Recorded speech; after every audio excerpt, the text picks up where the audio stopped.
How y'all doing out there? I want to chop it up real quick. I'm probably not gonna be up here for a long time. Why my skin look like that? But anyway, I wanted to chop it up with y'all for a little bit. My phone is dying, so like I said, I'm not gonna be up here too long. But I was having a conversation today, and the sister started off good. She was very biased when it came to certain things, and we were talking about like just communal issues, right? And it's always hard. See, it's hard. It's always hard to have conversations with people when they always want you to see where they're coming from, but they never want to see where you coming from. It's extremely hard to have these like unbalanced conversations where I'm expected to see your point and understand it, but then when I make certain points, you don't see where I'm coming from, or you don't even care to see or make room to where I'm coming from. What's good, brother? Um, so anyway, we was having a conversation of like what be happening in our communities, and then we started talking about bringing children into the world. Um, yeah, you can let them think.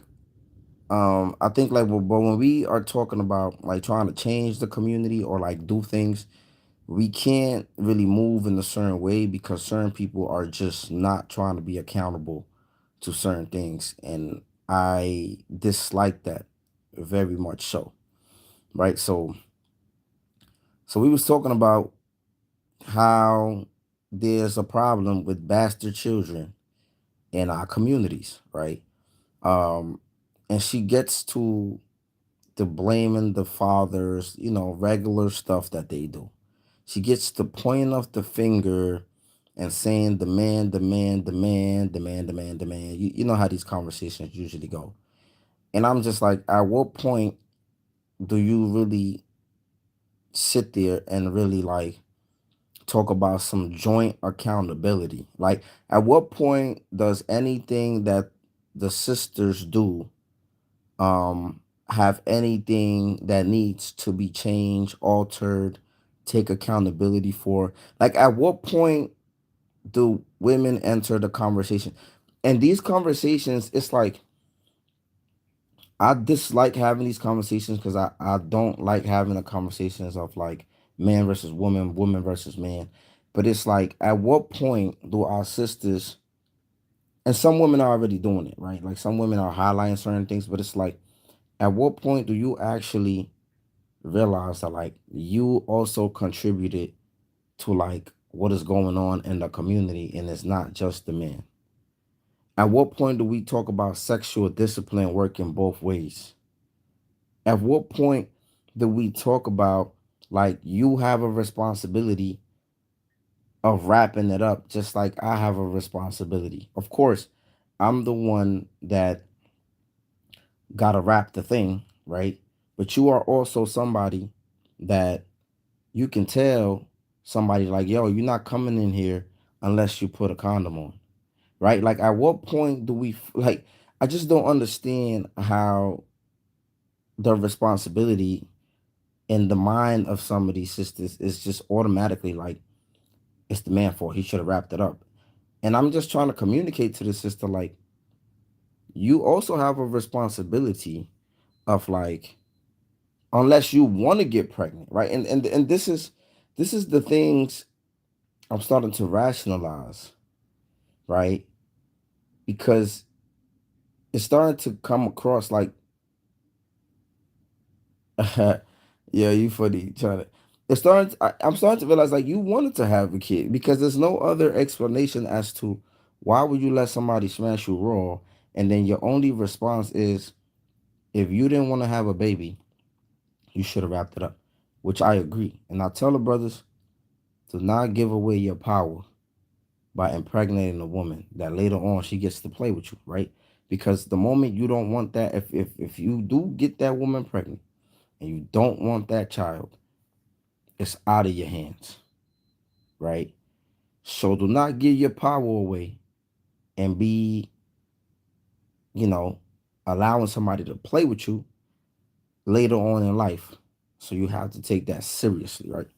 But anyway, we talking about, so I get to the saying, like, if it takes two people, how is it that it takes two people to make a decision? Yes, we're gonna have raw sex together. It takes two people. So I said, then it should take two people to decide if they are going to be parents. I said, to me, that's common sense. The same way it took two people to agree to have raw sex, it's not just one person, right? Otherwise, that's not consent. It should take two people to really sit down together and be like, yo,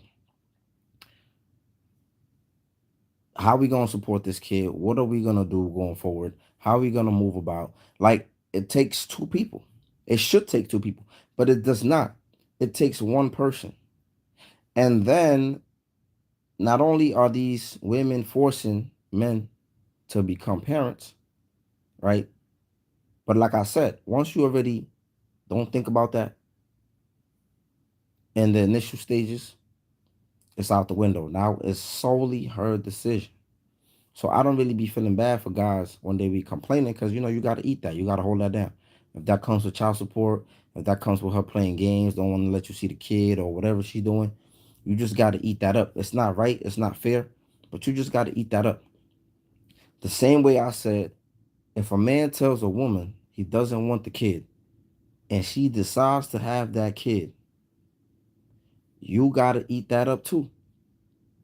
You got to eat up. If a dude tell you, I don't want to know, I don't want no parts of that, and you decide to have that kid and he not there for that child, you can't be out going. I mean, you could do whatever you want, but like you look crazy going around here complaining, whining, acting like you didn't know when that man clearly told you, I'm not gonna be in that child's life. I'm not gonna be present. So there's women out here choosing to undergo that situation by themselves, and then later on they complain and they whine and they do all of these different things, but you don't realize how you are funneling like these children into the prison system. And then you want to like blame the man. The man already told you he was not going to be there. So these are the things that I think about. So you're not thinking about the long-term effect of like these young boys or young girls growing up without that male energy, right? Emotionally confused, emotionally unstable, right? Being fed into the prison system, being fed into the streets, right? You lose control over them after some period of time. And this is not me blaming you or the women for like whatever has happened. I'm just saying this is just like some insight that we should be thinking about that we don't think about, right? Because we think it emotionally in those moments. Um, and so I asked this woman, I asked her like, what is worse? Because I talk about like there's contraceptives and there's like Plan B and then there's all these other things, right? And then she was like, yeah, but the Plan B affects my body and like y'all don't heard the reasons before. So I said to her, I said, what's worse, taking a Plan B that yes for a period of time you might have some effects in your body, or having a child that you have to take care of on your own by yourself, right? Like, so she said, I'd rather keep my kid. I said, okay, that's cool. It's cool to keep your kid. But like, why is it that our community has a high influx of single parent households, right? So I was just talking about like the issue that this creates in our communities and the men that we are producing, the children. Like, so today when we look at this society, when we look at our community that we barely have, we really don't have, and we look at these young people and we be like, oh, they don't respect nobody. Oh, they don't have no values, no morals, no principles. We're not even thinking about their mothers. right? Because we only want to pay attention to the dad. We always want to just blame the man. Oh, well, he wasn't there. Think about this.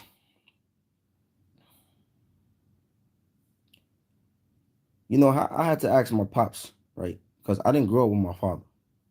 But I have to ask my pops, like, if he told my mom he didn't want me, right? Because I just wanted to give him room to explain his own side of the conversation. Because there's a lot of dudes who didn't want those kids that you see running around, right? But a lot of sisters, they're not gonna come out and say, "Oh, he didn't want to have the kid, and I had the kid anyway." They don't say that because most people are not gonna feel bad for you.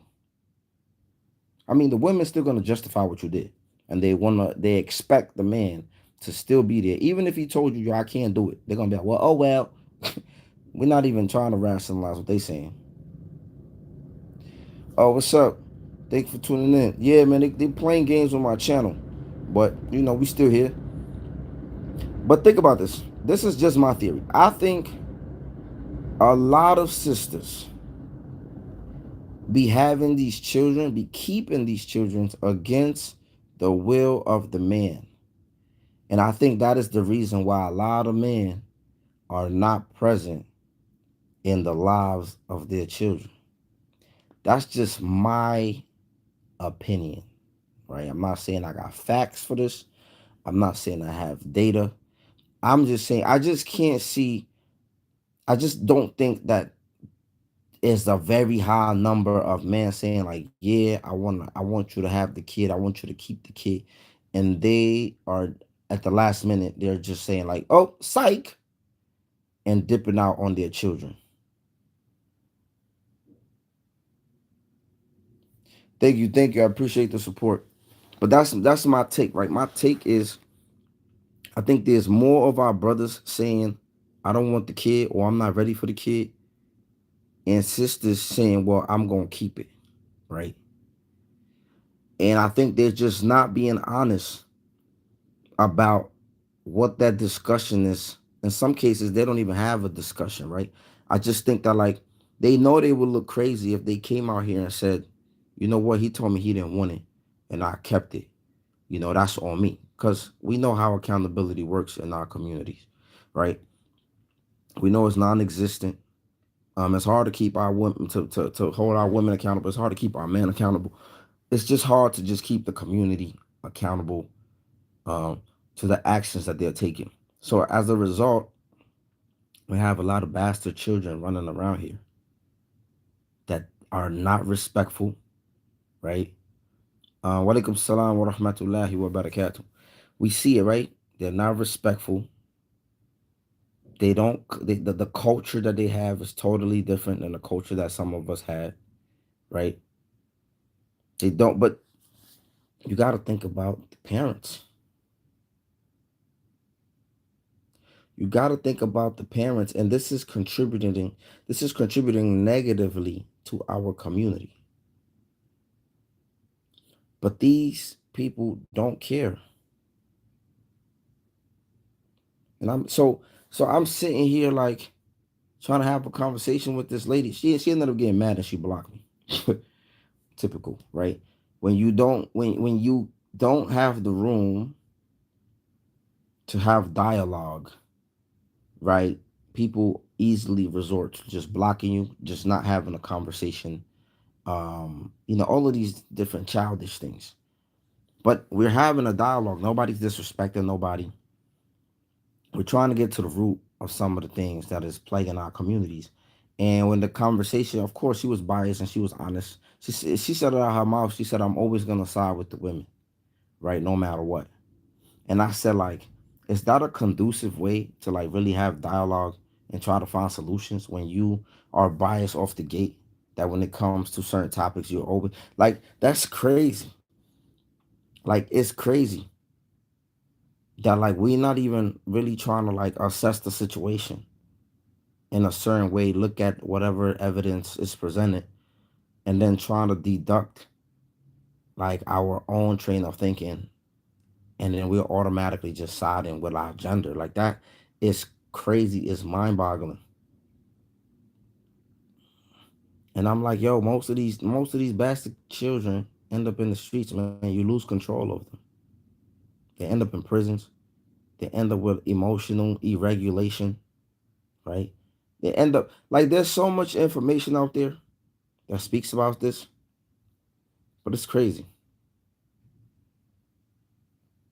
It's crazy, man. But let me get up out of here because I gotta charge my phone. But I'm gonna really have some more constructive lives with different topics.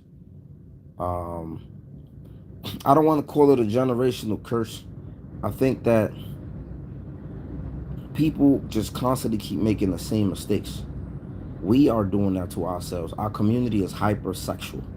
All we talking about is sex half the time. Who smashing who, how you like to get smashed, what you like to get done to you. Like there used to be a point in time where like whatever you did in your bedroom was private. It was part of your own privacy. However you got down in your bedroom, that was all about what you do, what you liked in the bedroom. It wasn't a public thing. Now people are going on interviews and they're asking, "Oh, how you like to get treated in the bedroom?" And we think this is cool. We think this is sexy. Like, yo, it's disgusting, bro. People are on interviews playing with cucumbers or playing with the microphone, acting like it's a penis. Like, it's just disgusting. The hypersexuality in our community, like, it's crazy. Shalom. Um, yeah, everybody's influenced the music, but I just think we are the ones that consume that stuff. Sometimes when people say, "Oh, it's the music," we don't have to consume the music. They say, "Oh, it's the media, the reality TV." We don't have to consume the reality TV. If anything, they make that show because we give it views. The more we watch it, the more their ratings are up. The more we promote it, the more they're gonna keep making it. Supply and demand. It's just like OnlyFans. Some people complain about OnlyFans, but like, why do men keep purchasing it? We complain about OnlyFans, but supply and demand. If if there's a market for it, it's gonna be sold. Supply and demand. But we just do it. We just walk in contradiction. We say we want a certain kind of woman, and we are in the likes of all the baddies. Satan, definitely. We are in the likes of all the women that we claim we don't want. It's crazy. Men and our women do the same thing. Women say, "Oh, they want this guy on paper," but they're messing with the whole other guy that's no good for them.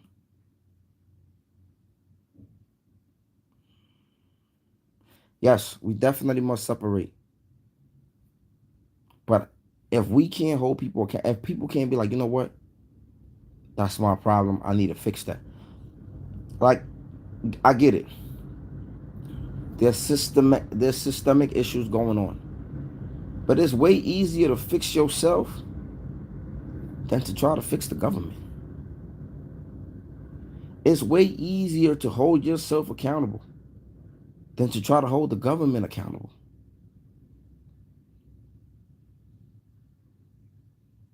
Yes, I commend you. I be on social media sometimes. I'm starting to have like spending a lot of time on it. A lot of times I'm really on it because I try to like spread awareness of certain things or circulate my content. But then I find myself being distracted by stuff that I shouldn't be distracted by. So I got to figure something out. But I always tell people it's easier to hold yourself accountable than to try to hold the government accountable. People always bringing up the government. I say, yo, it's something that you could be doing differently today. It's something that you can be doing differently today, right now. It's something that you could be working towards changing in your mind. But what do most people do? They're banking their whole change in existence on reparations or that the government got to do something for them. They have this entitlement complex that no, they got to come fix you. Bro, if it's up to them, you will never be fixed. So how long are we going to advocate or cry for this, like they gotta fix. Okay, granted, they should probably do this. I'm not disputing that. But I'm just saying, how long are you not gonna work on fixing yourself and your mind and your condition and your heart? How long are you gonna sit around and wait for Uncle Sam's government to do that for you? Yeah, ignorance definitely is bliss. How long? I'll wait. Y'all can put it in the chat. How long are you as an individual going to wait to get your mind right and your heart right? Because we could sit here all day and talk about Willie Lynch. We could sit here all day and talk about Jim Crow. We could sit here all day and talk about enslavement. We could sit here all day and talk about a whole bunch of other stuff as the reason why we are where we are today. But what are you going to do after that? What are some tools that you are going to introduce us to that we can utilize to move away from the way that we are behaving today so that we could foster more community, so that we could foster accountability, so that we could foster mutual cooperation? What are some tools? And forget the community. Before you even get into community work, what are you going to do that's going to change how you look at your people? Exactly. Nobody really cares, bro. Everybody just want to hold the crutch. They just want to hold the crutch and play the blame game. But how are you actively changing your heart? How are you actively changing how you look at your folks? I was talking to these dudes the other day and they were like, "Oh, the immigrants get to come here and the government helped them uh from the bottom up. They helped them get loans and they helped them start businesses and they helped them do certain things." And I'm just like, bro, I've been in different circles of different people. I've been in communities amongst Arabs trying to understand certain things, right? I've been around the Africans trying to understand how they do certain things. I spoke to some Indian folks trying to see, what it is that they be doing. Um, that is a little slightly different. And you know what I found out? For example, a lot of Yemenis own grocery stores, man. Did you know Yemenis have a whole merchant association? They have an association where like they kind of look out for other Yemenis, kind of look out for each other to build certain things. They could count on each other. They got support. How many of us got that? How many of us are sitting here like countrywide that we could pull up to some state and there's gonna be like if we're trying to establish something or build something, there's gonna be an association, a black association with money, with lending power. That's gonna be like, yo, we got you. We gonna set you up, and then you could just pay us back. How many of our cities have that? And there might be some initiatives, but you know what I see most of the time? People not trying to put people on because they have the scarcity mindset. Exactly, our own community, bro. The brother that was doing a lot for his community. Look what our community did to him. They didn't care about what he was doing. They didn't care about like how he was a signal of hope for the community. They didn't care, bro. And this is the things that I be talking about. This is things individuals got to change in their mind. This is things that these individuals in our community got to change in their heart. But if all we're gonna do is turn around and say, well, the reason they did that is because back in the 1500s, you know, slavery and like, no, bro, no, bro, no, bro. Those people are sick. We are sick today. We are feeding our babies to this poor education system. We don't even educate our children at home no more because people don't have the time to. So why you popping up these babies like that? Why you popping out babies If you really don't even have time for them. Some people popping out babies and they don't even know how they're gonna take care of them. Oh yeah, you're right, because you got stepdaddy government that's gonna fill in. And that stuff the government give you is barely enough. Like this is the thing, man. This is how people are living. Most rappers they get killed in their cities. Envy, because people are envious. People don't like each other, man. They be hating. They be hating. We be hating each other, bro. And then we say that the immigrants are the reason that we are going through what we're going through. Nah, bro. It's you. You don't like your people. You won't change your mind about your people. If you find a scheme or you won't put your people on because you don't trust them. And maybe they gave you a reason not to trust them. But let's stop blaming other people, man. When are you going to change your mind and your heart? When are you going to do that work? And then after you do that work and you change your thought pattern and you change your behavior and your attitude, then you could go out there and change the community. Then you could do that. Yeah, they said it ended in snap. I don't know how true it is. But like, bro, we sometimes when having these conversations, but I'm working on changing myself. Like, how do I educate myself on how money works? How do I spend my money better? How do I live my life not just working to get paid, but working so that I can make money so I could use that money to work for me. So I don't gotta keep running to a job to get paid just to pay bills. Like we on this hamster wheel. We work, and as soon as we get that money, we gotta pay bills. We gotta pay taxes. That money is leaving. Before we even get our check, the money is gone.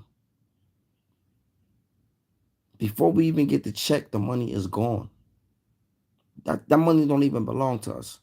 So now we are in a hamster wheel, living in fear because we got bills to pay. So now we can't even leave the job if we wanted to, right? Sometimes we don't even like the job, but we can't leave the job because I got to pay my rent. I got to buy groceries. I got to buy toiletries. I got to buy clothes. I got debt. So I can't even leave my job. And then we start telling ourselves, well, I just need to make more money. And then you make more money and then you just get more expenses. Cuz we don't be changing how we think. And then we be so stressed out that every weekend we got to go out.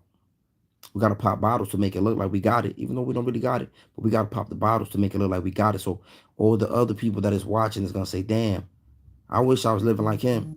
So we just trying to prove something. Like, bro, it's a deep psychological problem that we have. And we only talking about where it came from, but we not addressing how do we heal? How do I repair this mentality? How do I work hard? How do I reprogram my brain? We not having those conversations.